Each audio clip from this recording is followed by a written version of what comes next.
Oh, can you close that door, please? Thank you. Oh, this stupid thing's off. It's dying. It's so blood. It just suddenly turned off. Yeah. It works. You just need it to walk over here. It's kind of electric.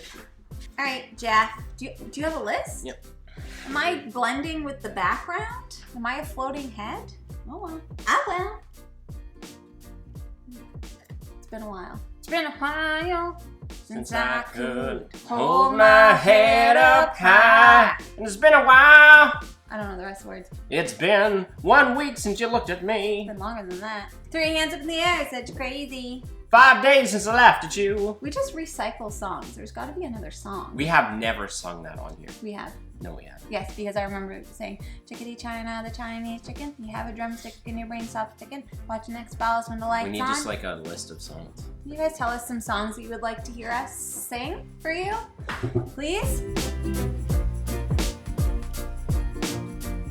Hello everyone and welcome back to Foster the Meeple, a channel all about board games. And board gamey things. Exactly. We are here today to do a top 10 list. And this time we're doing an actual, what are you looking at? There's something on the screen. It's us. Yeah. Oh. That's you and me. This time we are doing an actual top 10, which we have not done since probably the beginning of the year. As in, Jeff's got 10, I've got 10, and they are ranked. These are based on our favorites. Freaking do it. Not just recommendations. Let's do it. Let's do it. Do you have honorable mentions? Did we say what we're doing? Oh, no. Good point, Jeffy. We are going to be doing our top 10 two-player games. Games at 2 players. Jeff and I probably, for far too long this morning, went back and forth about understanding what we were doing because I understood, but he didn't understand. This is not two-player. Whose fault is that? This is not 2-player only games. We actually did this list pretty much almost like a year ago, exactly-ish. I don't remember, it might not be exactly, but a year ago, where we talked about our favorite 2-player games. So games that play well at 2 players, not 2-player only. There's some 2-player only games online. Sure. So that's it, you know, because Jeff and I are 2 people, 1, 2, and we primarily play at 2. 1, 2. These games are games that we enjoy playing at 2. 1, 2, 2, 1, 2. That's us. I don't know why you keep doing this. I like that sweater. Thanks. It's new. I've never worn it, and it's got hairs on it. Yeah, it does. I'll pick 2 honorable mentions. Do you have 2 honorable mentions? Yeah, I have one for sure, so let me think of another one.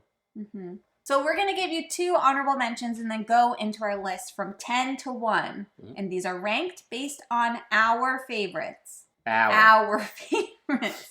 It's always good just to give a reminder. My first honorable mention is going to be Niroshima Hex from Portal Games.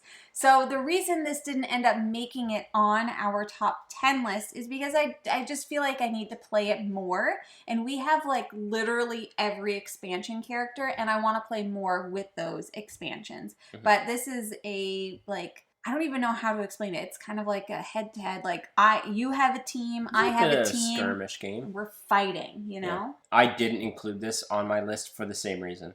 I just haven't played it enough. But I loved our 1 or 2 plays of it. My first honorable mention, and it's an honorable mention because of, I think, the barrier to entry for it, Android Netrunner. Oh, yeah. So Android Netrunner is a card dueling game where one person is playing as a corporation, the other is playing as the hacker, essentially. The hacker is trying to infiltrate the corporation is trying to expose the hacker. It's a LCG, so you can kind of make your own decks. I really, really enjoy Android Netrunner, but I didn't include it on the list because it is not easy to get into. And I think a lot of people would fumble through the rule set because it's so thematic. It's one of the best 2-player games out there. My other honorable mention that I will bring up is going to be The Shores of Tripoli from Fort Circle Games, I think it's called. Is that on your list? This one, for me, is just another case of I think I would like to play it more before I determine whether or not it is on my top 10. But we played it. We had a great time playing it. I want to play it more. My next honorable mention is a game. A game? Not on this list. Called The Initiative. Some people might be like, what? the initiative 2-player. What? I'm going to caveat this quickly with the fact that I prefer to play co-op games with just Jamie and I. Yeah, because just one, two. But the initiative is one that if you are a couple and you're looking to like get a significant other into board games, that is one to check out. It's so cute. It's so thematic and fun to read the stories and solve the puzzles together. What are you laughing at me for? I only laugh at you because of this. This is like your thing. I love it. I think it's really fun. I love to play it at 2 players. Before we get into our top 10, we would like to let you know that this video has been sponsored by the World Series of Board Gaming, which is going to be having its second event in September of 2023, September 24th to the 28th at Bally's Casino in Las Vegas. Vegas, baby. Vegas, baby? You know us. We went to Vegas once. Yeah. For anybody who hasn't heard of the World Series of Board Gaming, they had their first event this past year, and it was a huge success. It is an opportunity for people to go and play in different tournaments of different board games to see if you're the best. You know, if you think, hey, I'm really good at this game, I want to throw my name in the hat and just see how it goes, you can definitely do that and just have a little bit of fun.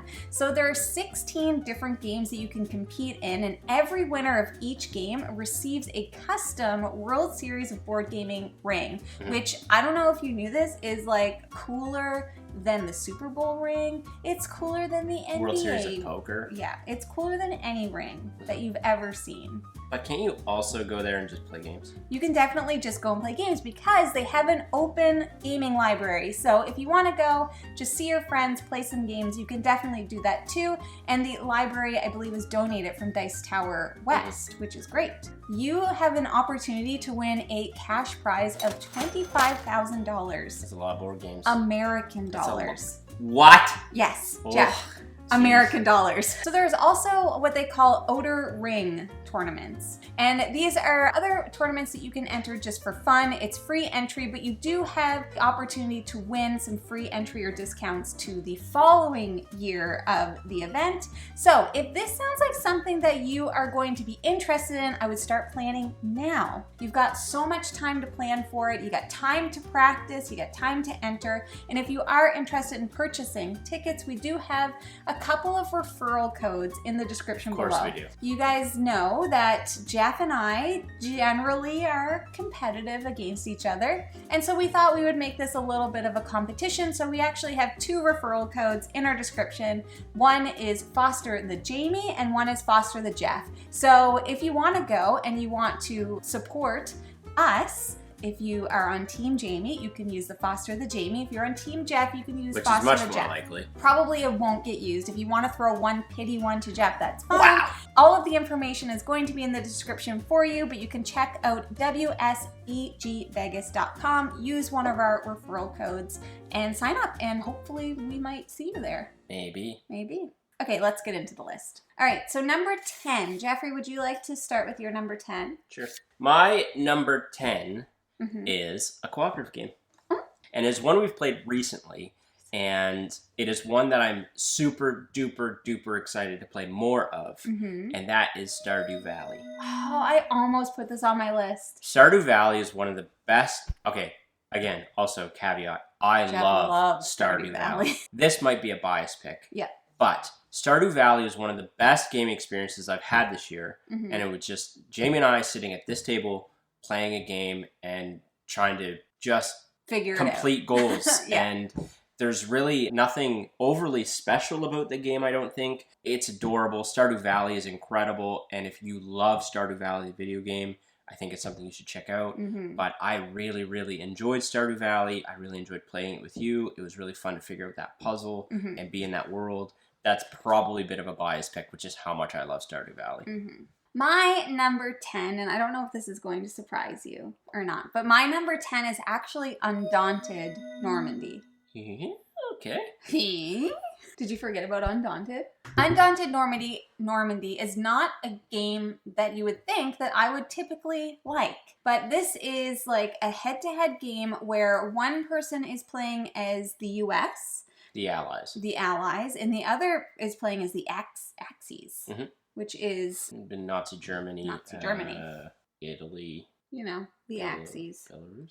I love this game. I think it is just so interesting, and there's like different scenarios that you can play that add like different kind of layers to the game and different types of troops that you're able to use. It's not complex to learn, but I think the strategy is very complex in the way that you're like, oh, I need to make sure that I can sacrifice these people, but I need to keep these people, and I want to go this way and protect this area, because it's kind of like an area control a little bit. I want to continue to play it more because we've only played like the base scenario. You've played more. Yeah, and I want to try some of like the other sets as well, but I don't know. I just think this is a great 2-player experience, especially if you're into history. Like I said, it's easy to learn, hard to master. If that's like your type of game, I think this is something that you should definitely check out. It's a great pick. Thank you, I know. My number 9 is a card game, and it's called Radlands. Number 9? What do you mean? You shocked it's on the list, or that it's that low? Radlands is a 2-player only lane duel battle game. Don't know why I said that. Lane duel battle game. Lane battler. Where you are essentially trying to blow up each other's bases. You're going to be playing out your little like minions onto your board in order to protect your bases, and they all have little abilities that you can trigger, and you attack on those lanes. It's beautiful. We have the deluxe version of that game with the playmat and all the upgraded stuff, and it's so good. And I now want to... Every time we do these, I'm like, oh man, I want to play it. I want to pull these games out. You may hear about it later. I figured as much. My number 9 is a little 2-player only card game, called Critters at War from Arcane Wonders. That doesn't surprise me. So you're very good at that game. I am very good at that game, which definitely helps my enjoyment. This is the same game as Air, Land, and Sea. So essentially, it's just a cute version of that game, but there are 3 theaters of war: air, land, and sea, even in the critter version. Essentially, you're trying to win the majority of 2 of the 3 theaters of war. The first person to have a certain amount of points wins. So you have a hand of cards, you're laying them out into the different lanes, and a lot of the cards have different abilities that will trigger, like maybe you're going to kill off somebody else's card on the other side or whatever they may be. And I just really like this game. It's small box, you can take it anywhere you go, you can play it anywhere, and easy to teach. And I don't know, I really like it. And it's really interesting because we had Air, Land, and Sea before, and I was like, it's fine. But then when we got Critters at War, I was like, this game is awesome. The artwork is incredible. The artwork, it's just so much better when it's cute. Okay. My number 8 is a game that's already been mentioned, and that is The Shores of Tripoli from Fort Circle Games. I knew it would be on your list. Shores of Tripoli is a 2-player only, somewhat like war game, where you are playing out what I would say are event cards. And all of those cards do certain actions for your faction. So you're basically playing as the U.S. or the armies of Tripoli, I believe. It is historically accurate for the first Barbary War. I always freak that out. Friggin' Barbara, man. She's always getting into stuff. Wind conditions can change based off of the situation that's happening out in front of you and how certain events unfold. The U.S. is just trying to stop the pirates from basically collecting gold and collecting resources. And the pirates, the Tripolians. When we were playing, we just accidentally kept saying Chipolian. The Tripolians are trying to stop the U.S. from kind of gaining a stronghold in the area and marching their troops closer and closer and eventually taking over Tripoli. If you love war games, if you love that theme, if you love asymmetry, definitely one you should check out. It's so unique and super war. It's even more war than Critters at War. Very more war than Critters at War. A lot of these games have been war games. My number 8, which I know is going to be much higher on Jeff's list, it might even be his number 1, is Lord of the Rings: The Confrontation. So this is a 2-player only game. So as we said, there are some 2-player only games where one side is playing as the Fellowship and the other side is playing as Sauron and his army. And basically, if you are playing as a fellowship, your goal is to get Frodo to Mount Doom, or Mordor or whatever, to throw the ring in the fire. Ring of Fire, Johnny Cash plays in the background. I fell into a burn ring of fire. I went down, down, down. The flames got higher. And it burns, burns, burns. The ring of fire. The ring of fire. We have definitely sung that before, and I think it was when we were talking about this game. And then if you're Sauron, you're trying to get to the Shire, basically, or kill Frodo. 3 of your minions have to get to the Shire, or you kill Frodo. All of your characters are hidden. You don't know who's moving. Anytime you move into a space with an opponent, you fight, and then those special abilities trigger, and you've got cards, secret cards in your hand that you're going to play, reveal at the same time, all of these things. This is a fantastic game. It is very hard to find because it is out of print. However, we have found a copy. So Max from Table Knots found us a copy and then was immediately able to find another copy. So they are around if you are interested. But this is a fantastic game. If you're a Lord of the Rings fan, I highly recommend it. It is extremely easy to learn. It's easy to play. You can be as strategic as you want to be, but ultimately you don't know what's coming at you from the other side. And I just think it's fun. I love it. My number 7 has also already been mentioned today, and that is Undaunted Normandy. Everything Jamie said, I will repeat or echo. I'm not going to go into it too much further because it's already been discussed. Undaunted, in my opinion, is just one of those games that has nailed the mechanics so well that I don't even see, the components aren't like as fleshed out as like some of these bigger box games that I, tend to enjoy more. Or like that there's not miniatures because it's all just little discs and cards and maps that you build out for each scenario. But I love World War II theme stuff. This one is one that I just fell in love with immediately. I knew I would. It had come recommended to me a ton. Long story short, Undaunted Normandy, I think it's going to continue to rise up this list the more and more I play it because it is as good of a 2-player only game that you can get, in my opinion. Right. My number 7 is a classic. This is a game that is probably never going to leave this list, and that is Castles of Burgundy. Now, this is not a 2-player only game, but in my opinion, I do not enjoy this game playing more than 2. I only ever want to play this game at 2, and I am very excited to get the new version with all the fun colors and all the other things. Castles of Burgundy is a fantastic game. It is on BGA. I do not like playing it on BGA. I only like playing it in person with 2 people. 1, 2. That's all I ever want to do. Essentially, you're building out, it's a duchy, and there is dice placement, tile placement. Each of the different types of terrains score differently and do different things, but you're building out your little duchy based on many different things. But it's puzzly in a way that I love. It is fun and it's ugly, so I'm excited for the new one. It's not on my list. Well, because I've played it a lot recently at 3-player. Well, that's what you did wrong, Jeff. It's deserving of this status for sure. It's deserving of this prestigious award. My number 6 is a game we played a lot of last month or the month before that, and that is Unmatched. Unmatched is a 2-player battler. Yep. Where you are playing as a bunch of different characters that you can choose from, and you're playing out cards to take actions, and ultimately what you're trying to do is just get the other person down to 0 hit points. It happens in this little arena map, and each character has unique abilities that they can do. There's a ton of characters you can play. You can mix and match all of them. The more and more I play Unmatched, the more and more I appreciate how good that game is designed so that you can just plug and play as many characters as you want and it not get stale. It's impressive that they make each character unique enough that you don't stale on it. Yep. More sets. More. Yeah, we need to get the Genie versus Houdini. Houdini and Genie. Houdini. Yeah. You might hear about that later. Yeah, I figured. So my number 6 is a card game, but it is a sprawling card game. It is an ugly card game, and that card game is Innovation. Oh, God. Yeah. If you don't have this on your list, I don't. That's a miss. I don't, Jamie. I've also been really liking playing that at 3-player. Who are you? So basically, you are playing over how many eras?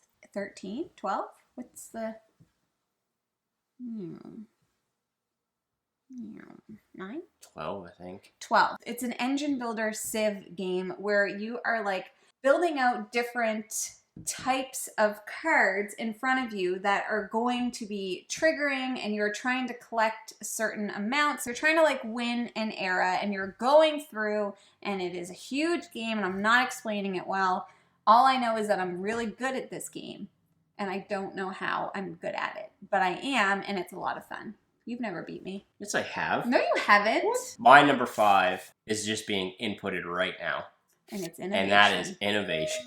Good pick, Okay, Jeff. so here's what happened. We just looked at our shelves. I told you to look in the drawers. And I didn't look in any of the drawers. So I probably missed some games, and that's one of them.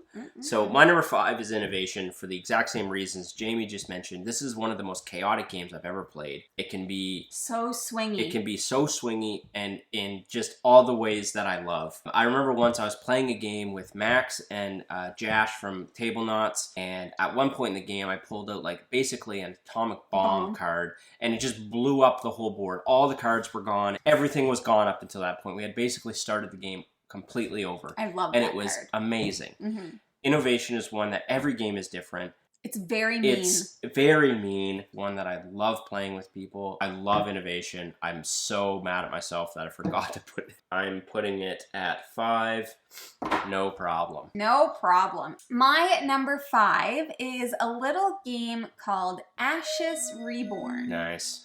Now, this is a game that we were introduced to just this year, and it is both cards and dice. It's a head-to-head game where each person is playing as, like, you have a specific leader, and they have their own deck that has, like, some asymmetrical Phoenixborn, I think they're Phoenixborn. Yeah, you have your own Phoenixborn, and then you have a deck with your allies and things like that, and you are rolling dice, and the dice have symbols, and the symbols allow you to do different things and trigger different things on your cards. Cast abilities. There are so many different characters, and there's going to be some characters within this that you're like, this is amazing, I'm so powerful and strong, and you're so weak and dumb. And then there's other characters where you play and you're just like, oh crap, like I need to figure out, like they all play differently. And this game is just, it's so much fun. You will see more something about this later. You've been asking all year. And all year it's coming. We've produced nothing, but it's coming. My number 4 is a pick. Jamie's going to just jump out of her seat and just jump for joy that I picked this game. Ready? Okay. My number 4 is a game called Agricola. Jeff, I was actually ready to get really excited, and you just made me feel so disappointed in you. Agricola, in my opinion, plays so incredibly well at 2-player. I absolutely love it. It's so mean. The action selection gets so much more mean. And honestly, like, if I only could play Agricola at 2-player the rest of my life, I would be completely content with that. What the heck are you playing it with? Yeah, that's the problem. Unfortunately, I can only play it with certain people. However, I did just buy my own copy because I said once we have a playing group, I'm going to buy Agricola because I'm going to show them all how amazing it is. Agricola at 4-player is amazing. Agricola at 3-player is amazing. But I think there's something special about Agricola at 2-player because it just becomes so much more tight, so much more mean. And that's what I love most about Agricola is how mean it can be and how punishing it can be. And I just think at 2-player, it just oozes all of the goodness of Agricola. It's oozing something. My number 4 pick has already been mentioned, and that is Radlands from Roxley. The first time I saw this game, before I even played it, I knew I was going to love it. I love the way it looks. I love the way it plays. It is a game I've never won. No.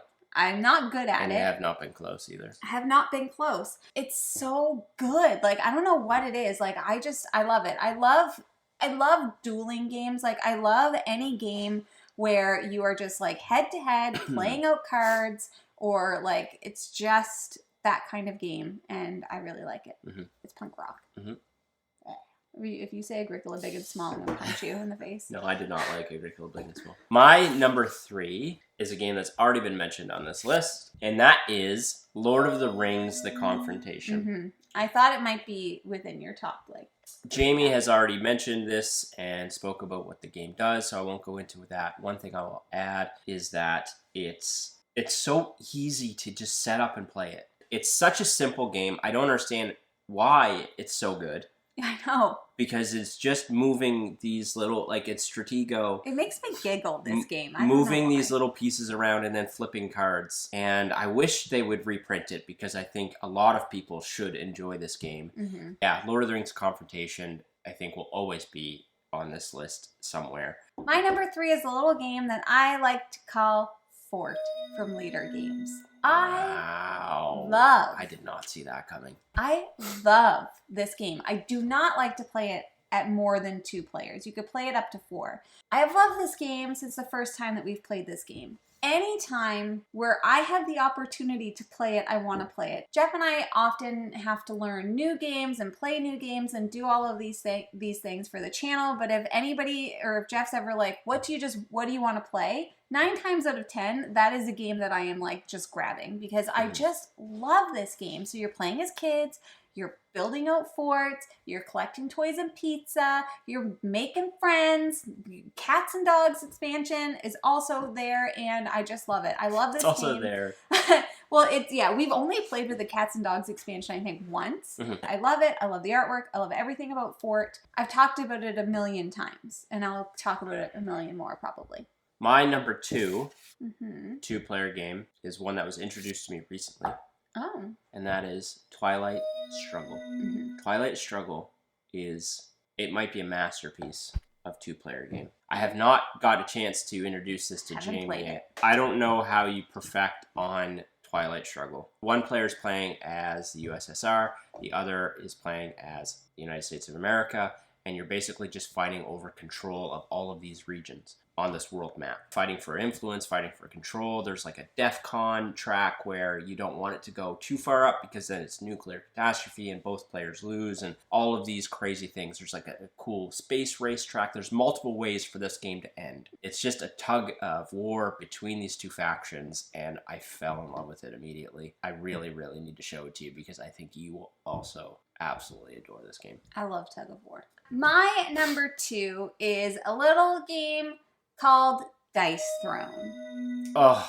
Did you honestly forget Dice Throne? Yep. What a guy. Dice Throne's amazing. Dice Throne is amazing. We have loved, I've said that about all of these, but we have loved Dice Throne since before the re-rolled and all of that stuff. It was one of our gateway games.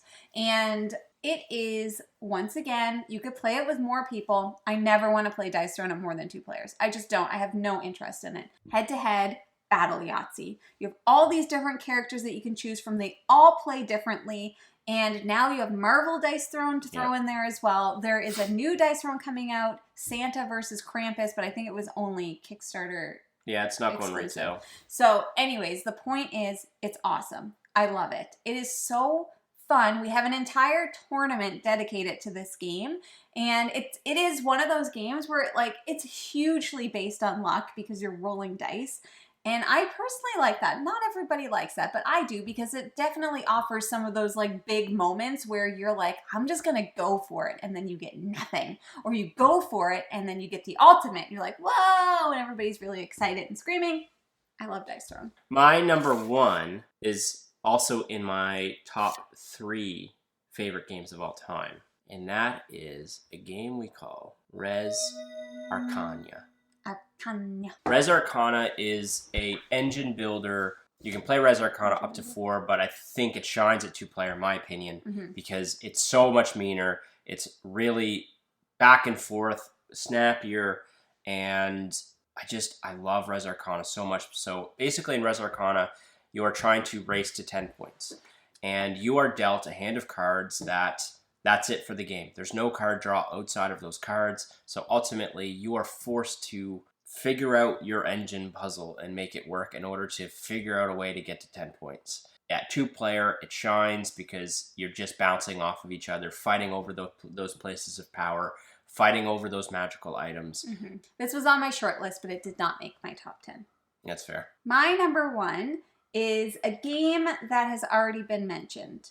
And it is a game that I think we just started playing this year and that I now love, and that is Unmatched. There's a game that neither of us mentioned that I was certain you Fantasy were going to... Realms? No. What? Villainous. I know. Okay, so here's the thing. Before we get into why I love Unmatched, Villainous is my all-time favorite game. We typically have always played Villainous at 2. However, in this past year, we have played it at both 3 and 4, and I had no qualms with that. And I am now realizing that there are certain characters in Villainous that I can't enjoy at 2 players. You have to be able to play them with more. Like Lotso.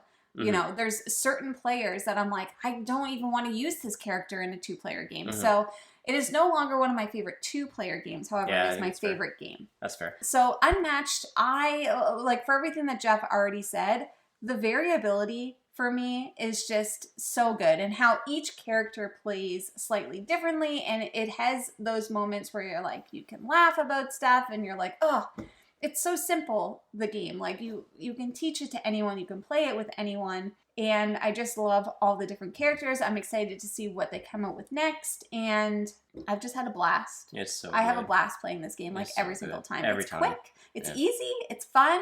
Like, the characters are awesome. I love Bloody Mary as a character. I love playing as dinosaurs because dinosaurs are cool. Or playing Bloody Mary versus dinosaurs. So I love this game. I think it's my favorite 2-player game. Those are our top 10 2-player games. Games to play with 2 people. Count with me now. 1, 2. Why do you want to touch me so much? I'm not touching you. I'm not touching you. We'd be really interested to know down below what some of your favorite 2-player games are. What do you like to play with your significant other? What do you like to play with your playing partner? I don't know. Who do you like to play with? Doesn't matter. If you're interested in buying board games, like any of the 20 plus, we mentioned more than 20, that we talked about today, first start by checking your friendly local gaming store, and for us, that is... Quarter Game Cafe. Yes, it is. That is all we have for today. Thank you so much for watching. If you like what you see... please subscribe. We hope to see you again soon, and now we say goodbye. Goodbye. Later days. I really like this game. You are evil. I don't have a shirt on underneath this, and I feel so weird. Nippies. Yeah, that's inappropriate. Oh, I don't know. Well, we're below the kitchen. Dogs doing dog stuff, you know? I don't see her. Do you hear it? Yeah. I gotta go up and check. Okay. Well, it wasn't Juno, because she's laying there like a good girl. Oh, there's Kaya. 'Cause you make me feel like I'm not gonna have. There's your precious Kaya. What? Kitchen garbage. Not my Kaya.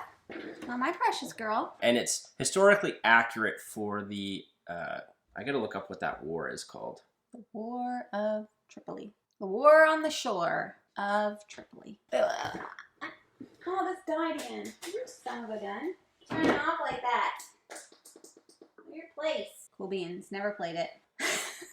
So dismissive of my games, man. What? Your response is minor. Nice. No, it's not. Cool. My responses are way more heartfelt than yours.